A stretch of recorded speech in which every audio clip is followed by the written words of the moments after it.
Hey, what's up, guys? Sorry, y'all. Welcome back to the OS Rick Project, episode number 29, the only podcast to still love you even when your ass gets canceled. Don't get canceled, guys. And if you do, it doesn't care. That's fine. I'll still love you. I'll still hang out with y'all. You can still listen to me, right? Anyways, what y'all been up to? Hopefully, y'all been well, doing good. Playing some video games. Lots of stuff been coming out. I just want to share with you guys what's been going on, and give you my take on.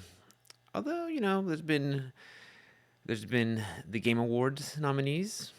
It's been 2 years since the release of the PlayStation 5.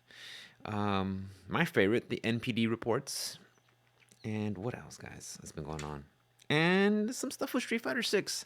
So I know that's not too much, but we'll sit down and we'll hang out and we'll talk about it.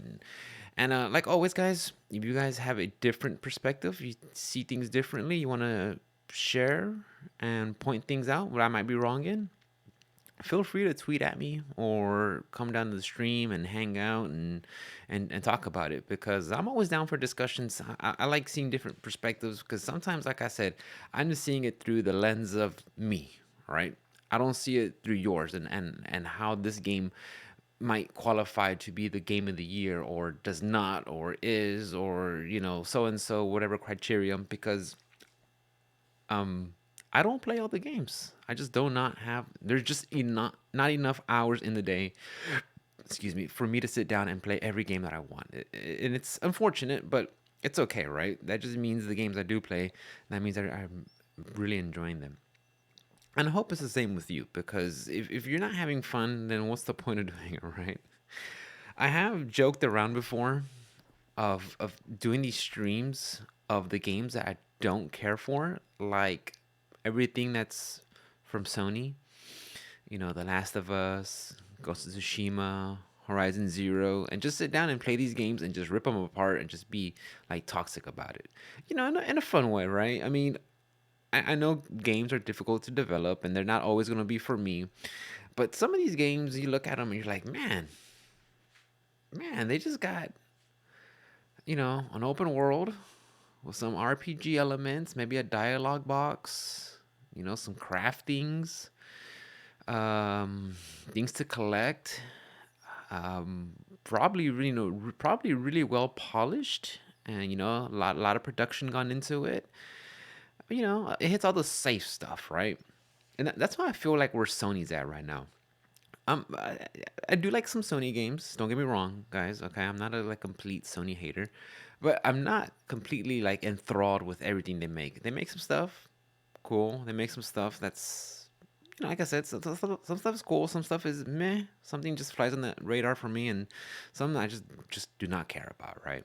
And I'm sure it's different for each and every person, because I know what I like. And Sony's not really up there for me. Sorry, guys. But we'll talk about that in a little bit. Lately, I've been playing. I've been getting back into Elden Ring, guys. Surprise, surprise, right? I did some stuff. I finished up a couple of bosses on my first playthrough, and I figured I want to start over again.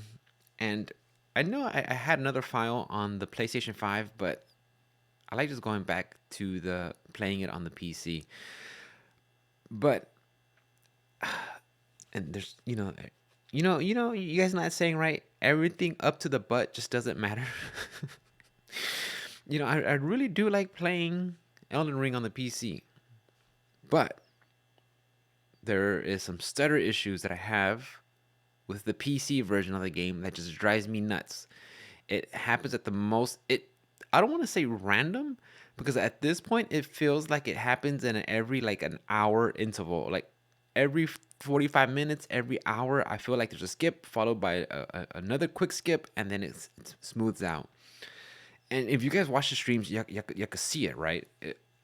That's what I need to do. I need to sit down and watch my own streams and see if I can get it down to the exact second, the exact minute when that happens, because it just, if in my opinion, Elden Ring is probably gonna be the closest game you could get to perfection. I know, very controversial, right? No, it's not.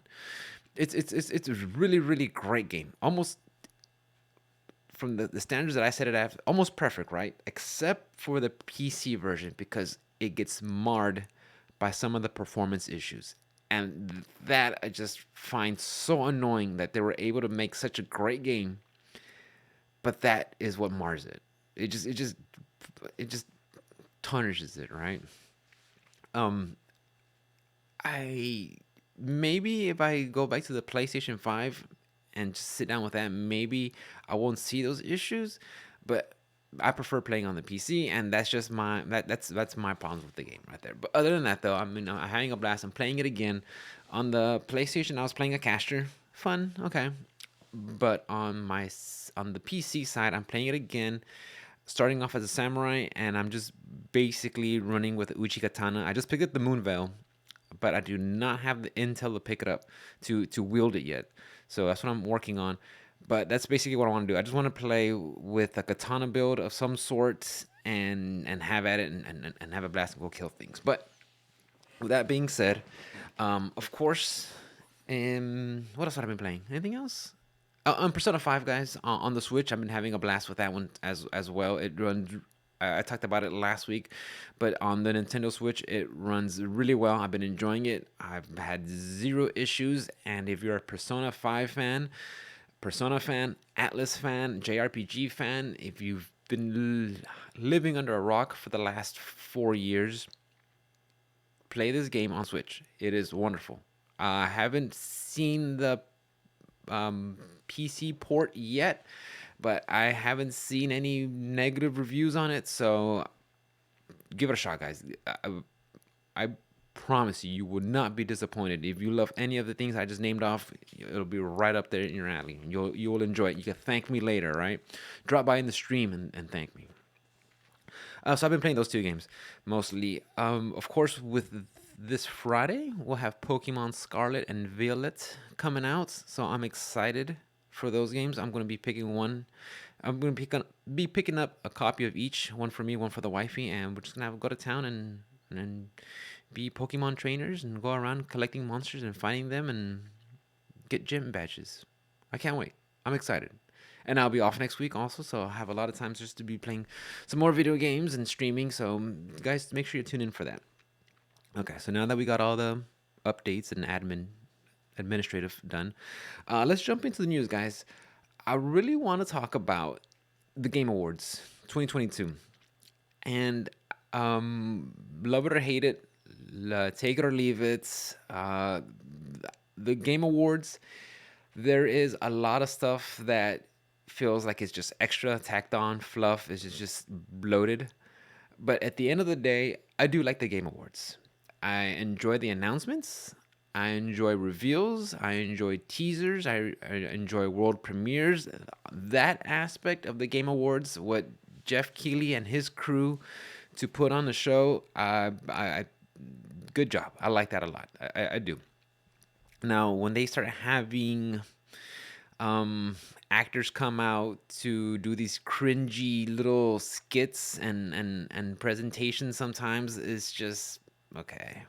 I could do without. I don't know if you guys saw it last year, but they had Deborah Wilson playing as Amanda Waller, talking to the audience about be prepared for the Suicide Squad. We're after them. Okay, okay. And then they had the actor who played Shang-Chi. Was it Shang-Chi from what's that Marvel movie that try to capture a Chinese market? You know what I'm talking about, right, guys? Well, anyway, they had him come out, the main actor. He came out and like pretend like he's watching a Halo match on his phone, but as an if he was an actor, he did not sell that. That was Jesus Christ, that was terrible. But besides that, besides the Game Awards having stuff like that, you know, the cringiness, and you know, musical acts, which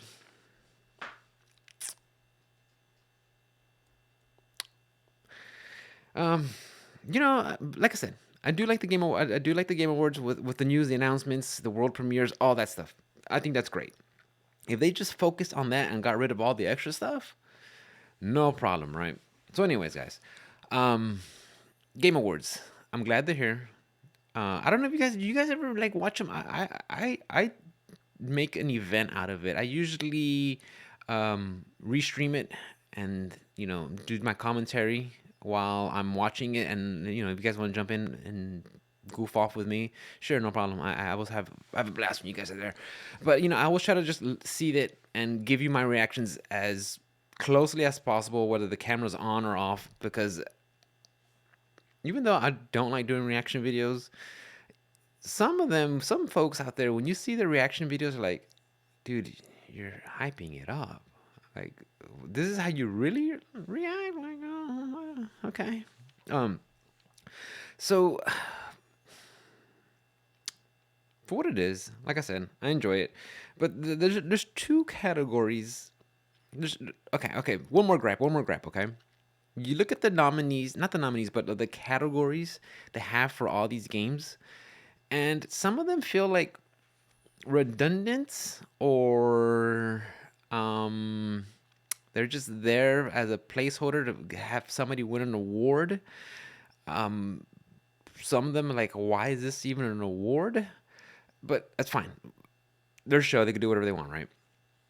But I don't understand is when they have a category called best action slash adventure game, and then they have another category called best action game. It's like, so how do you differentiate the two genres when they're literally both in the same, like, in the same title for categories, like best action adventure, best action. Okay, I guess, like I said, maybe it's just for they gotta find a space for somebody so they could get in there and have something to talk about and win an award. Sometimes I feel that's what they're doing. They're like, okay, you're not gonna win this award, but you'll win. We'll put you in this one. But and also, guys, you've probably heard me say this 1,000 times already. Even if your game is nominated for anything or nothing, at the end of the day, if you enjoyed this game, had a blast with it, it doesn't matter what accolades are going to be attached to it. It's still the game that you enjoyed playing. I always find it funny where when you get a game and you look at the back and you see all these accolades from different, from the Game Awards, from BAFTA, from the North American, from Golden Joysticks, from Steam. Like, that's cool and all, but if I like this game, I like this game, you know. And when it comes to wanting to get information on the game, like, talk to your friends. Just go to YouTube and look at some of the reviews. Look at it firsthand, and see what the game provides, because that's going to be the best way to do it. It's we're at the point now where there's so much money in the video game business that that's what it has become, a business. And it is, how can we get more money? How can we sell more? Well, let's just add these little awards that it won that nobody cares about, right? Because again, at the end of the day, if you love this game, whether it got nominated or not, that's all that matters, okay? So, with that being said, I want to look at there's two categories I really care about, right? Of course, fighting games. You guys know that I am a big fan of fighting games.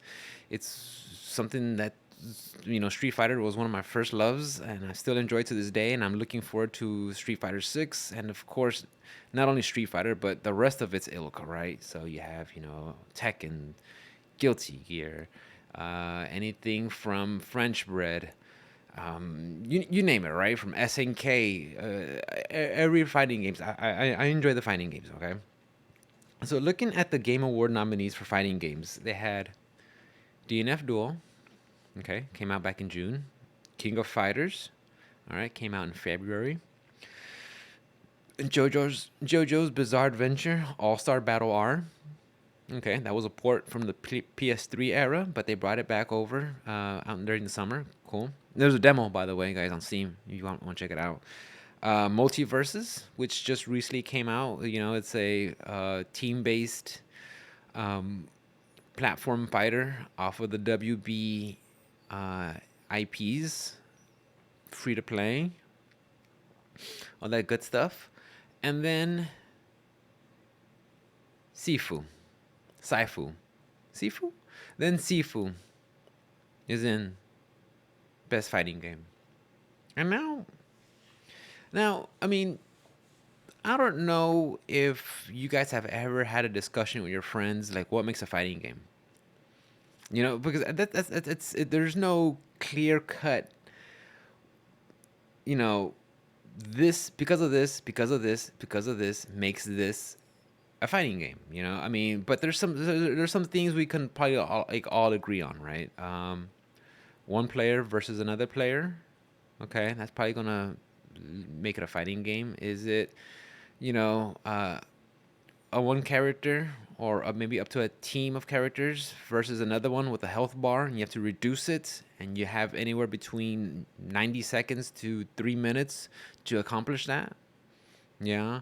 There's usually like a roster of characters to choose from to make said team or pick a side. Yeah. For the most part, there's some rules, some underlying,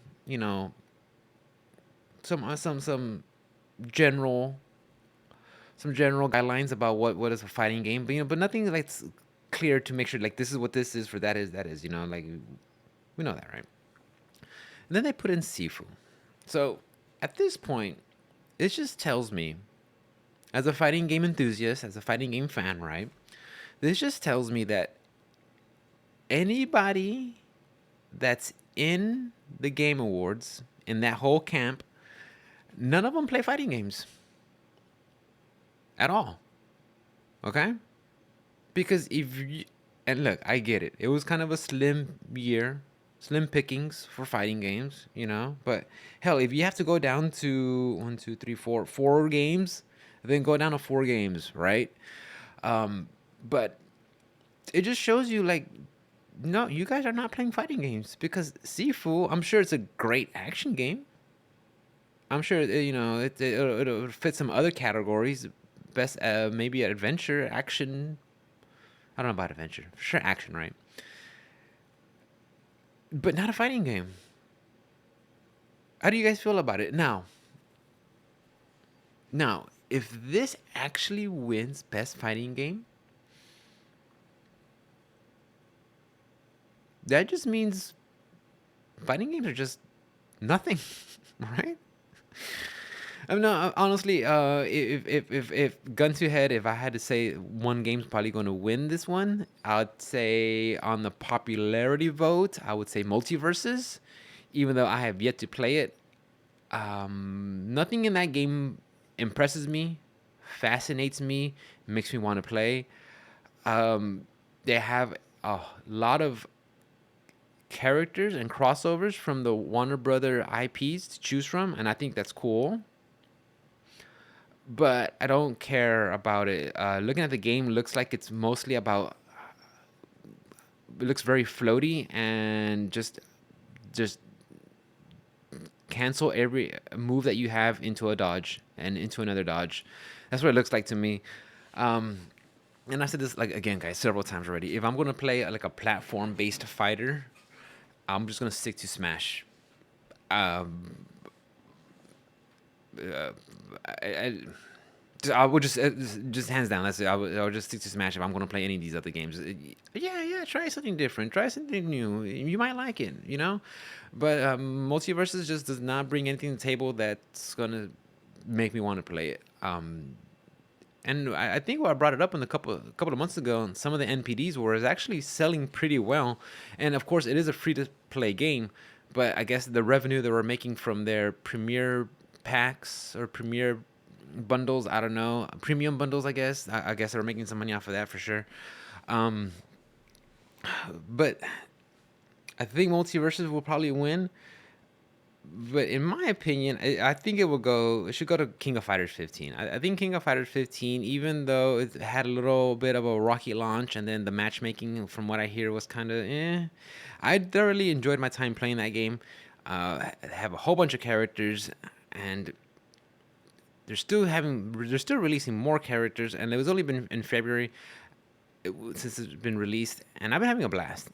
I've yet to go back to it. I had one really bad experience where the lobbies just kept kicking you out from the game, and that got really annoying And what it showed me was what it showed. Hold on, guys. Let me turn off the heater real quick.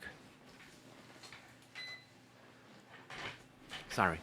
What it showed me was that I was taking Capcom's Street Fighter Five Capcom's Fighting Network for granted because there's a lot of features in that I just didn't know I missed until I played another fighting game. But the actual mechanics of the game, playing the game King of Fighters, it was an absolute blast. I mean, yes, they had some moves that are really hard to execute, but they gave you like a nice generous they're very generous with the buffer window, so you could get some moves in and help you out. Of course, you had to input stuff. You have to do half circle back, forward, and yes, it becomes a challenge sometimes when you're in the middle of a combo string. But that's the thing with fighting games, right? You get rewarded by your execution and doing the harder stuff, right? But yeah, I would like to give it, me personally, in my books, I would like to give it to the King of Fighters 15 and SNK. Um, DNF Duel was fun for a while it lasted, but DNF Duel, yes, it was a fun game. You hit buttons and you get big reactions. You get big buttons and get big moves. But when I played it, for a month, for a couple of weeks, it's like, okay, this is fun. And there hasn't been any news or updates. And not that I want every fighting game to just be bombarded with character passes, every 6 months, but at least some news like, hey, we're working on this. Get ready for that, or there's some updates. So we're gonna be balancing this, or we're gonna be adding new modes, or we're gonna be working on. I don't know. I mean, they kind of just. I didn't hear much from them, and it just kind of went to the wayside. And then JoJo's Bizarre Adventure All Star Battle R. I'm a big fan of the franchise, guys. Y'all know that already. But the fact that it just they decided not to release it with rollback, it doesn't make sense to me, and I think the game suffered for it because it looks fun, it looks crazy, it looks like it wants to try something different. It doesn't want to be the traditional, 1v1 um, fighting game. It actually has some, has some assist, which isn't brand new to the genre, but it actually, you kind of have like these side steps and the animations and the moves and these characters. I mean, it looked really great, but I just I don't want to get into a fighting game and have it already be a Discord game because that's just not fun. I mean, I want to make sure when I get into a fighting game that there's a robust community already playing the game. Because if not, I mean, if I'm resorting to make this to play a Discord game and having to rely on Discord to find games, what's going to happen 6 months after that? It's going to be there's going to be more of a drop because I mean, to be honest, guys, fighting games do have a significant drop off after the first couple of weeks, couple of months. Because it's you get the casuals that come in and want to play the game like, oh yeah, I remember Street Fighter, let's play that one. Oh man, this game's hard. I'm just gonna pick up Modern Warfare and play that instead. And I'm not knocking Modern Warfare, but it's a lot easier to play, a battle royale than it is a fighting game, right? So, yeah, there's always a drop off when it comes to fighting games. So if the fighting game already starts off in a situation like that, it's not a really good look for it. And again, with the Game Awards adding Saifu to the nominations, it's like, okay, you added JoJo's Bizarre, which was a port from the PS3 days. How come you guys didn't want to add Persona 4 Ultimax Arena? Yeah, I mean they updated it and they brought it back over and they added a netcode to it. I mean, wouldn't that qualify for to be on the nominees list? I just it just makes me think that the folks over there at the Game Awards just treat fighting games as a backseat genre, and you know what? I think that's in the end of the day that's going to be a good thing because I don't want to see. And this is me personally, guys. This is what I'm talking about. This is where I'm coming from. How I feel about it. I don't want to see fighting games become esport. I don't. I really don't. Um, Do I want the players that make a living off the game, from winning tournaments and doing stuff like that? Do I want them to succeed and live off of that? Yeah, of course. If you put in the hours and time and effort and energy to be that 1%, to be able to go to tournaments and make money and make a living off of playing fighting games, like, yeah, man, get that. But I don't want this to become where it becomes all these over the top production and chilling out for commercials and sponsors and ads and every, like, I mean, you guys know what I'm talking about, right? You have your designated esports for that. You know what games they are. You got your Apex, your leagues, your Counter Strikes, your Modern. You have those games already. I don't want to see in the fighting game. I want the fighting games to be, in my opinion, I love the grassroots part of it. I love hanging out with your friends, talking shit, popping off, getting loud, getting in people's faces, and doing a first to 10. That's, to me, that's the fun part. And even if it doesn't become gritty and competitive, just hanging out with your friends and playing fighting games. There's nothing beats that, man. It really doesn't. It's one of the best things of the genre that I really enjoy. So, where's I going with this? I kind of just went on a rant. Yeah, like I said, I don't want to see fighting games. I don't know where I was going with it, guys. But yeah, that's just how I feel. Yeah, I don't know why Persona 4 Ultramax Arena was not in there. Um, yeah, yeah. Fighting games being a second backseat genre. That's fine. That's fine. It's there's nobody in the FGC that's gonna look at the Game Awards and be like, oh man, these games we didn't. Nobody cares. That's the fact of the matter. But yeah, I saw the fighting games, and I I was looking around, and I did see like what is what qualifies a game to be under the fighting game genre. And apparently to the Game Awards, it's something like, a game that best represents fighting, not necessarily a fighting game. So I guess that's fine. That's fine. Like I said, in the end of the day, no one's gonna care. We just want the announcements when it comes to what's going on. Now going on to the one where more people might care about, but it still doesn't matter. No one gives a s. It's gonna be the actual game of the year for 2022. Now, I'm gonna just rattle off the nominees, and I want you guys to tell me what you think. Okay, we have A Plague Tale Requiem, Elden Ring, God of War Ragnarok, Horizon Forbidden West, Stray, and Xenoblade Chronicles 3. I have played Elden Ring out of all these games. Um, I talked to a few people.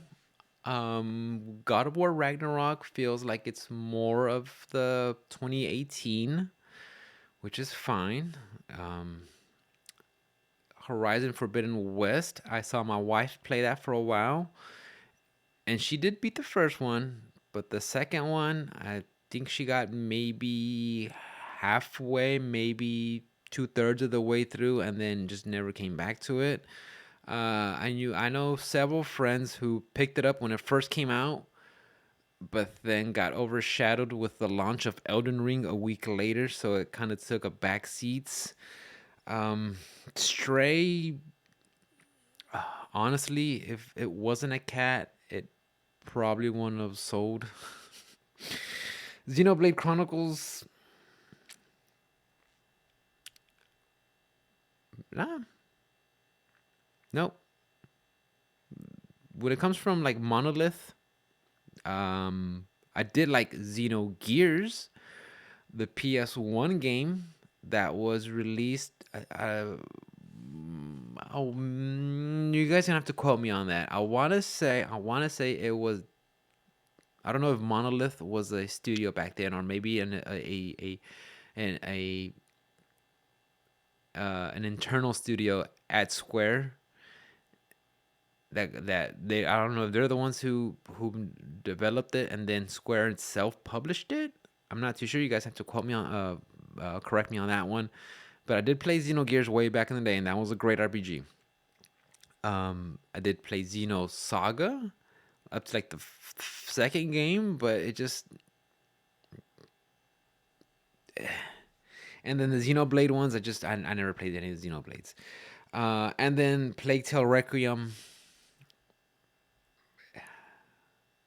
I already played one walking simulator, Death Stranding. I think I'm good on playing another one. So I didn't play. And Requiem, I think it kind of got away with murder. You know that little meme which was a little monkey looking forward, then looks to the side. You know, while everybody was dogging on Gotham Knights being capped at 30 frames per second, 30 frames per second. Here was Requiem, where like on some PCs, you could run 60 frames or go beyond that, but some games it didn't go at 60 frames per second. Maybe it wasn't at exactly locked at 30, but it wasn't exactly at 60 frames either. So I don't know. Some people are gonna be saying, well, but it depends on which console you. Shut up. I don't care. Go make your own podcast and talk about it. Um, so honestly, I mean, in my book, it's gonna be Elden Ring. I've already put at least 150 hours of playing that game myself. I've spent I don't know how many hours just watching lore videos. I don't know how many hours I spent watching my friends play. So just in the time alone that I've invested in the game, I'm going to give it to Elden Ring. Okay. And going back to God of War, it being described as something that's more of the same. That's not necessarily a bad thing, right? It's not a bad thing if you have your fan base that's there that enjoys it and they want more. There's no issues with that, right? But when I played the 2018 God of War, I didn't play it day one, not at all. I didn't play it till almost a year later when the PSN had it on their March Madness sale, and it was like I want to say $15, maybe $20. I'm not sure. That's when I purchased it, and even after I purchased it, it just sat in my library for a while, and then I played it. And out of all of the Sony uh, first party studio developers, that was probably the one I enjoyed the most. The action was great. It was very well polished, very well produced. The facial action, the facial features, the motion captures, all that stuff, the action. It was really enjoyable. I enjoyed my time I had with the game, but I didn't feel like I felt like I never felt like I needed to go back and do extra. I didn't feel like I had to go back and play the game again. I had my experience with it. I enjoyed it, and that was fine. And that was it.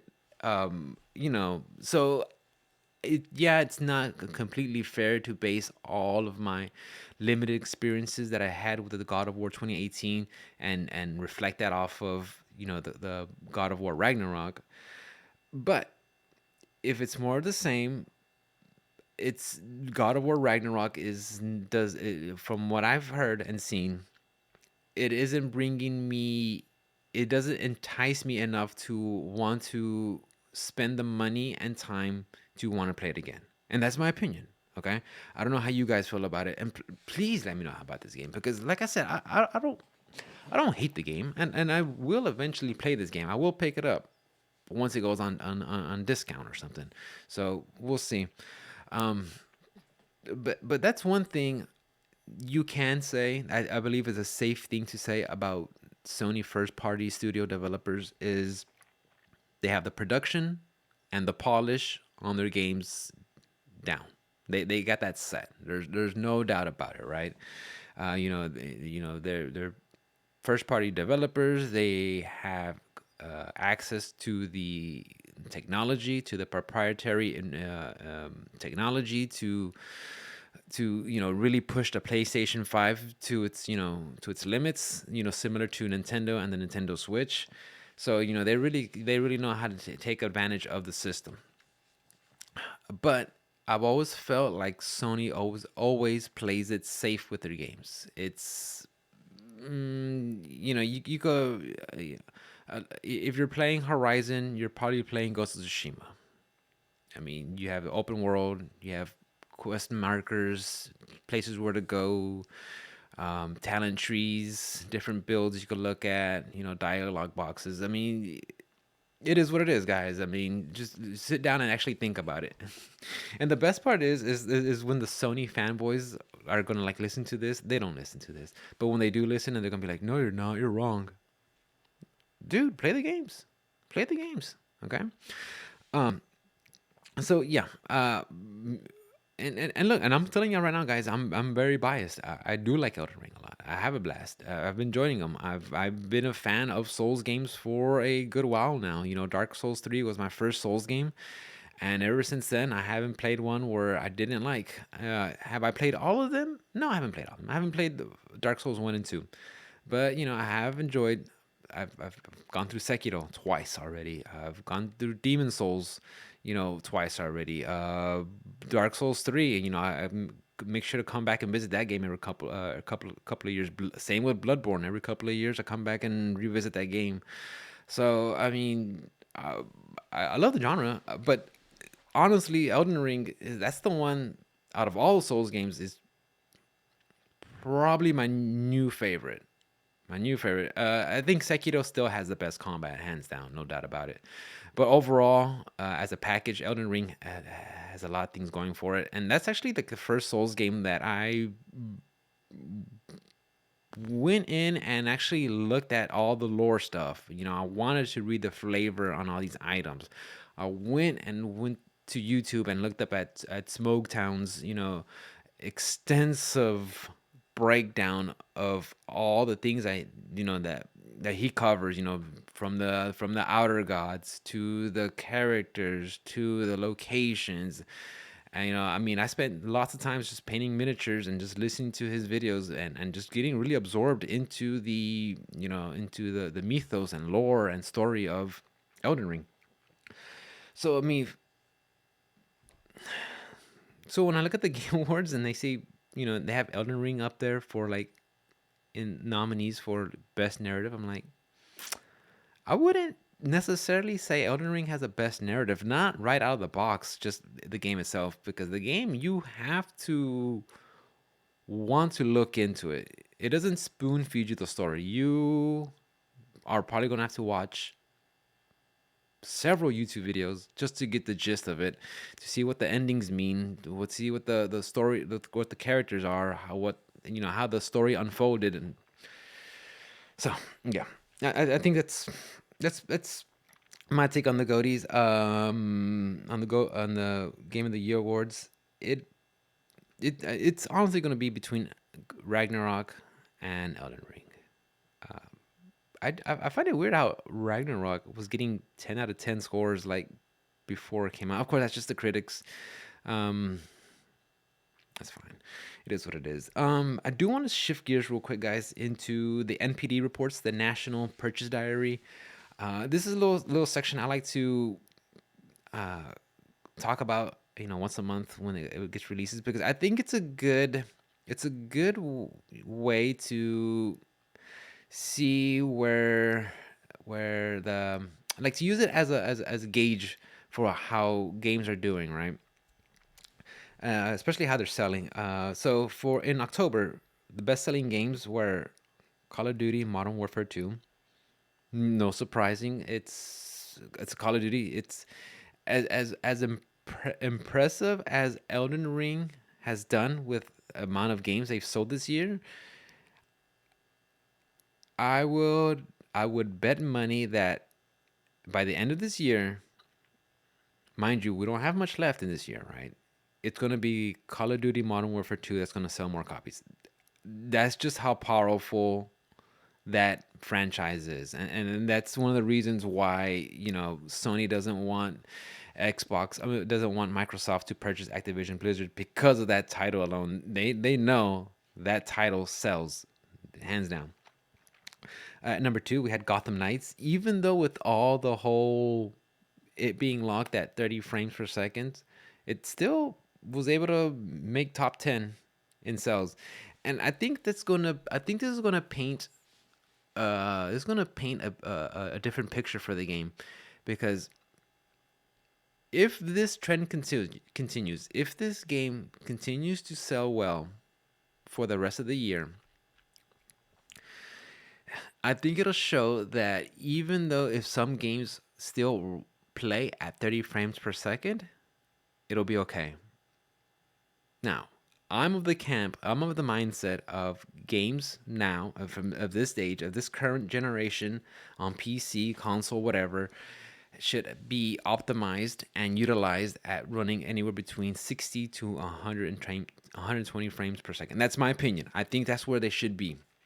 But I am not the target demographic for all these games, right? There are some people who I'm sure play games at 30 frames per second and don't even care. And they're just totally fine with it. And look, that's fine. If they like to eat crayons and sniff glue, it's totally fine to enjoy your games at 30 frames per second, right? But we'll see. Apparently, just the bad rep of being locked at 30 frames didn't hurt this game. So we'll see. We're gonna round out at number 3, 4, and 5. We have FIFA, Madden, and NHL. Sports games at this time of year are always big sellers. At number 6, Mario plus Rabbids Sparks of Hope. I've heard good things about the first one. I don't know anything about the second one. At number 7, Persona 5 Royal. So, again, it being a port from the 2017 when it got released, and then Royal came out a year later, 2 years later. And mind you guys, the port is not at a discounted price, because usually sometimes when a game gets ported over after it's been out for a while, a couple of years, it usually comes out at a $40 price mark or a $50 price mark, usually give or take, and it'll be like the definitive edition with all the DLCs and stuff, And this one, yeah, you get all the, at least the one that I purchased. I bought the steel case version, and it came with all the costumes, some background music, some items. Nothing that's gonna break the game, but just cosmetic stuff. It was still at $59.99. The Switch port, I think the PC port, and I'm pretty sure the ones that for the PlayStation 5 and the Xbox Series X and S I'm pretty sure they're at $60.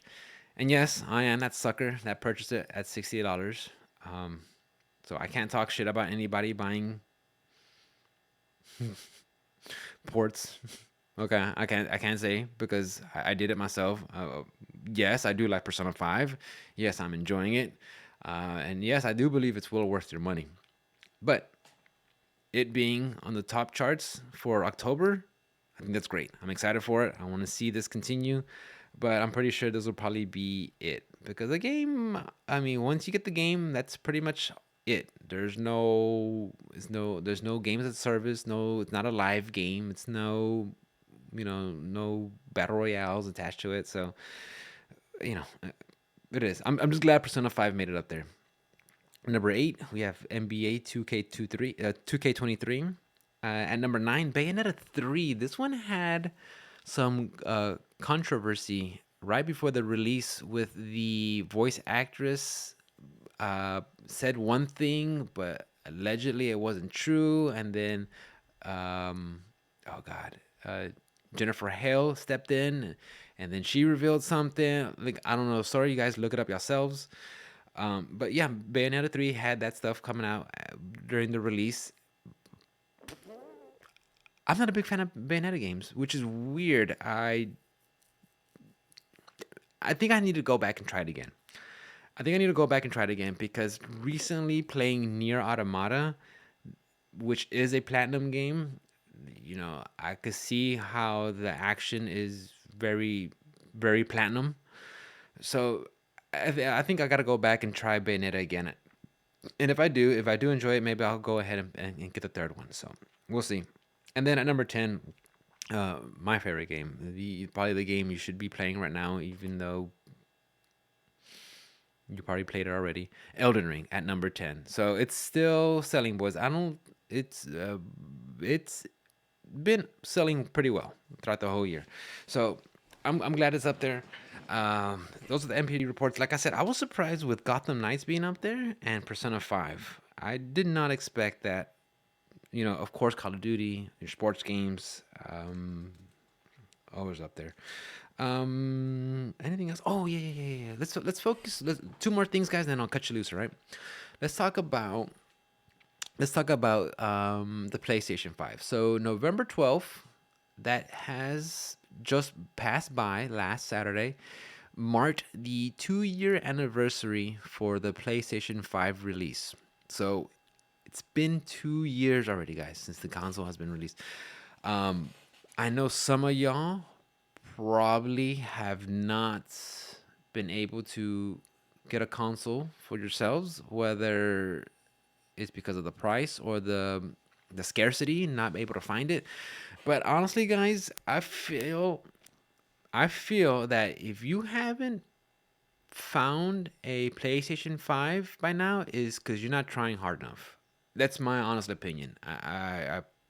If you really want it that bad, you can find it. And I'm not saying, by no means am I saying go lower your standards and buy it from a scalper. Do not buy it from a scalper, okay?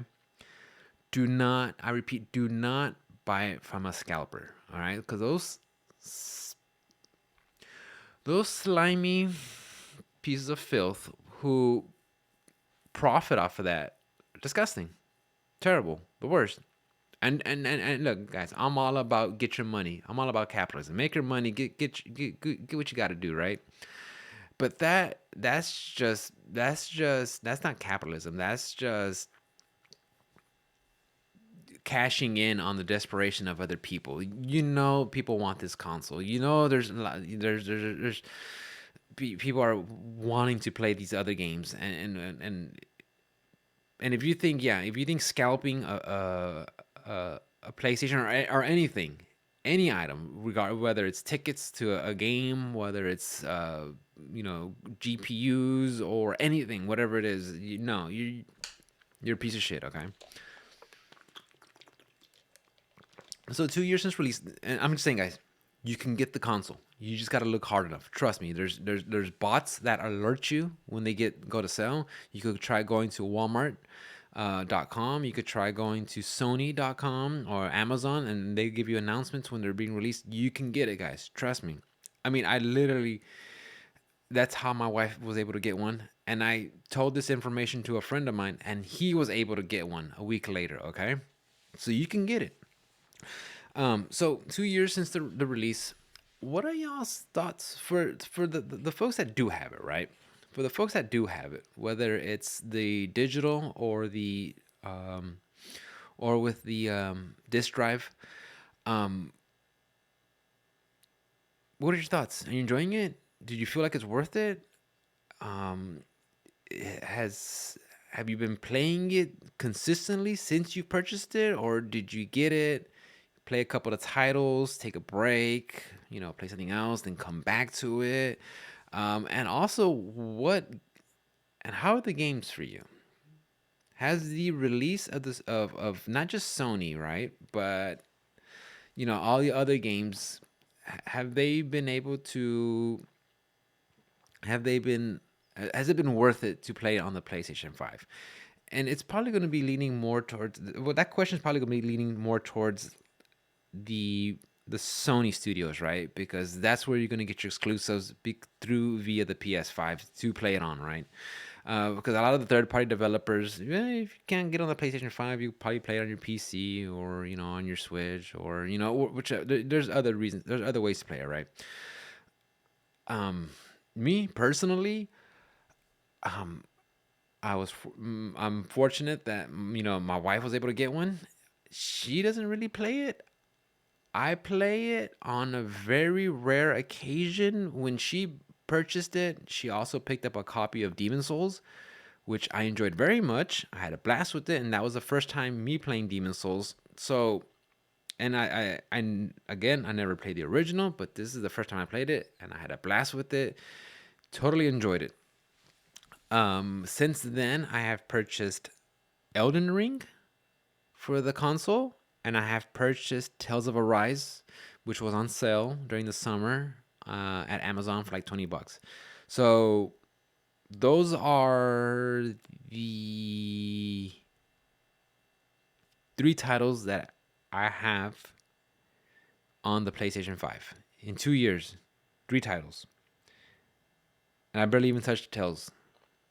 Um, if I would never have, if my wife would never have picked up the PlayStation 5, I would have eventually have gotten one, but probably still be just waiting till it goes on discount or till maybe I saw a bundle worth getting. But if you ask me, guys, the PlayStation and it's gonna vary so much for it's gonna vary so much for so many people, right? Because some people like to use it as like their entertainment system, right? They'll get all their, they'll get their YouTube app, they'll get the Netflix and Hulu and Crunchyroll and put it all on their PlayStation, and that could be like their centerpiece for their entertainment and something they could use it and use a lot more than I would be using it. So it's a very tricky question to try to like navigate through, right? To try to answer, because like I said, for me, I'm looking at it right now and it's just sitting there, and it's a fine console, but there's nothing on there from the first party studios that says I have to get this console to play those games. Sound off, guys. Let me know what you think. Like I said, it's been 2 years. If you're still waiting for it, did you finally get one? What games are you playing it? Is it your centerpiece for your entertainment system? Do you use it a lot? Do you use it only for first party exclusives? Sound off, guys. Let me know, please. And before we log off, I want to talk about one more thing, right? I love fighting games. Street Fighter 6 is sometimes slated for. I still believe that's going to be sometime in February, March. But I think it's being more. I think it's getting more widely accepted that it might be like an April/summer release, which is fine. Take your time. Capcom, take your time with the game, right? But they did release that there's going to be a third control scheme for the game. I don't know if I talked about it last week, guys, but if I did, I'm sorry, but I want to talk about it again. But so the first two control schemes that they have for the game already. The first one is the classic control scheme, where it's your punches on top, kicks on the bottom, light, medium, heavy.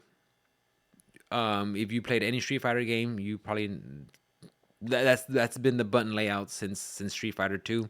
Ever since then, you had jab, strong, fierce, and then forward. What's medium kick? Whatever, it doesn't matter. But yeah, light, medium, heavies. That's been the core design for the Street Fighter games since the core controls for Street Fighter since forever, right?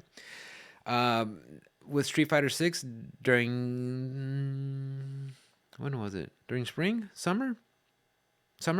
They also said they're going to be having the modern controls, and the modern is basically light attack, medium attack, strong attack, and special. So you should be having 4 buttons. I can't confirm this myself, but I've heard some people on Twitter talking about during the Street Fighter 6 beta that using the modern controls does a flat out 20% less damage. So not only do you lose access to, half your normal moves, you're also getting penalized by a negative 20% damage. Okay, there's gonna be some trade-offs, right? There's gonna be some trade-offs. That's one of them. And then recently they announced the dynamic control scheme. So the dynamic control scheme, which I haven't experienced it because I haven't played the beta and it hasn't been out yet. But just looking at it, it's basically you go use it for offline only, so you can't go doing ranked matches or casual matches online. You can't do any online matches with this control. You can't take it there. It's only for offline. So when you're playing with your friends next to you, that's the only time you can use this control scheme. But it's meant for button mashing. Just one button will lead to a combo, combo, combo, combo, combo. I think with that, I'm totally fine with that. I have no issue, no quarrel with it because this is a good way for maybe you have someone who, oh, Street Fighter, I remember Street Fighter. Yeah, yeah, yeah. I want to play. Yeah, sure. Just put dynamic mode control schemes and just push buttons and have fun. And I'm even if that person doesn't play fighting games, but just kind of wants to just kind of like jump in and play. If they could just mash one button to get some action done, why not? That's fine. And the thing is, it's offline only. So even when you want to go online and play some ranked matches, they're gonna be stuck between. They're gonna not. I don't say stuck. They're gonna have to choose between control and modern controls. I mean, classic and modern. Those are two options. The dynamic being strictly only for offline, and just one button presses to get into combos. I am. I think like, again, the guys at Street Fighter taking over, and I need to write down their names because I talk about them way too much not to know it. But I think them and their crew, what they're doing over there at Capcom with the Street Fighter 6 team, with the Street Fighter 6 franchise, Street Fighter 6 game, I should say, I think they're doing a great job, and I'm excited to look forward to it. I think this is a good touch. I think this just shows them that they're keeping their ear to the ground and listening and and giving people what they want. There's something for the casuals, something for the enthusiasts, something for the giga sweats, right? For the sweaty tryhard, right? There's something for everybody. I still don't understand why do people who play FPSs don't like skill based matchmaking? Can you guys explain that for me? I don't get it. But that's not neither here nor there. Just let that sink in, guys. Right? Let that sink in. They don't like, and the thing is, it's not that they don't like it, right? They heard some first person influencers say it.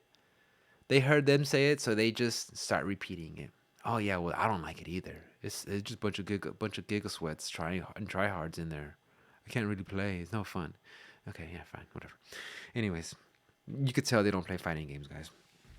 Anyways, guys, that's it for me. I thought this was gonna be a lot shorter episode, but y'all know I'm pretty good at just running my mouth and talking about shit. Guys, I want to say thank you for hanging out. I really appreciate it. Next week will be Thanksgiving, so the schedule might be a little spotty. We'll see. We'll work on something. I don't know. But regardless, guys, I hope you have a wonderful holidays, whether you celebrate Thanksgiving or not. Just remember, at the end of the day, it's all about being with family and friends and having a good time and being thankful for everything you have, and not just thankful for like the material things you have, right? Which is nice. Having materials is nice. It is. But being thankful for peace of mind. you know your legs still work, you're in a healthy body, you're able to see out of both eyes, you have all your digits, you have a house over your head, you have a loved one in your life. you know be thankful for that, guys, because at the end of the day, that's what's more important. It's very important, because without that, what's the point? We're not meant to go through this life alone. We're supposed to have people in your lives, people you care about, and take care of yourselves. Okay. And I know it's hard to say take care of yourselves when there's gonna be turkey and gravy, cheesecake, cookies, brownies, all sorts of stuff. But anyways, guys, enjoy your time with your family. Enjoy the holidays. Enjoy playing some games. If you guys have to work, I feel sorry for y'all. I feel for y'all. I really do. If you guys have the time off, enjoy it. Have a great time. Take care of yourselves. Enjoy what you're doing. Enjoy what you're doing. Play some video games. If you guys want to help out the channel, as always, if you feel like you want to donate it something just to help out. And again, guys, I'm not trying to make money off of this. I just want to have the podcast self-sustaining. If I could do that, I will be happy. It'll help cover costs for keeping the podcast running, for equipment, for anything. Anyways, or if that's too much, I understand because money is tight. We are in a recession. Tell your friends about it. Tell them, hey, it's a podcast where this dude just talks about nothing, and you just listen and share it. And again, guys, whether you are working out, you're at work, on your way to work, if you're just listening, hanging out, I really appreciate it. All that usual good stuff. Again, guys, I love y'all. Take care of yourselves and have a wonderful night. Bye, guys.